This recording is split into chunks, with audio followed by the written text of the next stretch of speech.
পটুয়াখালীর কুয়াকাটা ও বাগেরহাটে সুন্দরবনের দুবলার চরে চলছে রাস পূর্ণিমার পূজা ও উৎসব। সনাতন ধর্মাবলম্বীদের অন্যতম এ ধর্মীয় উৎসব ঘিরেই মধ্যে কুয়াকাটা সমুদ্র সৈকতে ভিড় জমিয়েছেন হাজারো নারী পুরুষ। ভোরে স্নান সম্পন্ন করেন তারা। সন্ধ্যায় কুয়াকাটার শ্রী শ্রী রাধাকৃষ্ণ মন্দিরে ভগবানকে আমন্ত্রণ, মঙ্গল ঘট স্থাপন, সন্ধ্যা আরতি, আলোচনা সভা এবং ভক্তদের প্রসাদ বিতরণ করা হয়। সুন্দরবনের দুবলার চরেও চলছে এই আয়োজন। পুণ্যার্থীদের সার্বিক নিরাপত্তা নিশ্চিতে মাঠে রয়েছেন আইনশৃঙ্খলা রক্ষাকারী বাহিনীর সদস্যরা।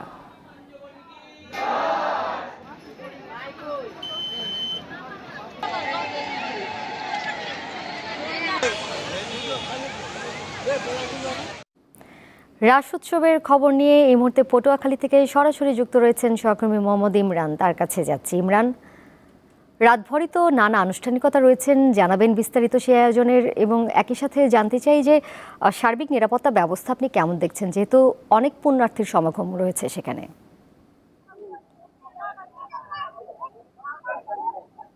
দোলা, আজ এই রাস উপলক্ষে কিন্তু প্রায় লক্ষাধিক মানুষের সমাগম কিন্তু এখানে ঘটেছে। শুধু হিন্দু ধর্মাবলম্বী নয়, এখানে কিন্তু ধর্মবর্ণ নির্বিশেষে সকল মানুষ কিন্তু এখানে এই রাস উৎসব উপলক্ষে এসেছেন। এবং সন্ধ্যায় কিন্তু সন্ধ্যারতি মঙ্গল ঘাট স্থাপনের মধ্য দিয়ে কিন্তু এই রাতের আনুষ্ঠানিকতা শুরু হয়। এরপরে কিন্তু এখানে যে এখানে জেলা প্রশাসক, উপজেলা নির্বাহী কর্মকর্তা, পুলিশ সুপার এসে এই অনুষ্ঠানের কিন্তু আসলে উদ্বোধন করেন। কিছুক্ষণ আগে কিন্তু এখানে সঙ্গীতানুষ্ঠান হয়েছে। এখন ভবগত যে গীতা সেটি কিন্তু এখানে অনুষ্ঠিত হবে। আপনি আমার পিছনে দেখতে পাচ্ছেন যে অনেক পুণ্যার্থী এখানে এসেছে। আমি আপনাকে একটি বিষয় জানিয়ে রাখি, শ্রীকৃষ্ণের এই রাস উৎসব কিন্তু আসলে এই কুয়াকাটাতে প্রায় 250 বছর ধরে আসলে হয়ে আসছে।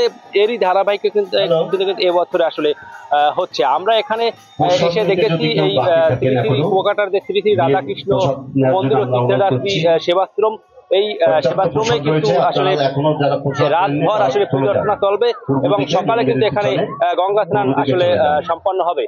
আর নিরাপত্তার কথা যদি বলি, এখানে কিন্তু এই রাস উৎসব উপলক্ষে কুয়াকাটা এলাকা কিন্তু একেবারে নিরাপত্তার চাদরে ঢেকে দেওয়া হয়েছে। আপনি জানেন যে রাস উৎসব উপলক্ষে কিন্তু আসলে এখানে নারী যে ভক্ত রয়েছে, অনেক নারী ভক্ত কিন্তু এখানে আগমন ঘটে এবং এবছরও ব্যাপক নারী ভক্তের আগমন ঘটেছে। এই নারী ভক্তদের জন্য কিন্তু এখানে নারী পুলিশ সদস্য রয়েছে, আমরা সেটা কিন্তু লক্ষ্য করছি। এবং থানা পুলিশ, নৌ পুলিশের সদস্যরা কিন্তু বিভিন্ন যে গুরুত্বপূর্ণ স্থান রয়েছে সেখানে টহল দিচ্ছেন এবং ফায়ার সার্ভিসের সদস্যরা কিন্তু আসলে এই রাস উৎসব উপলক্ষে কুয়াকাটায় কিন্তু তারা অবস্থান করছেন।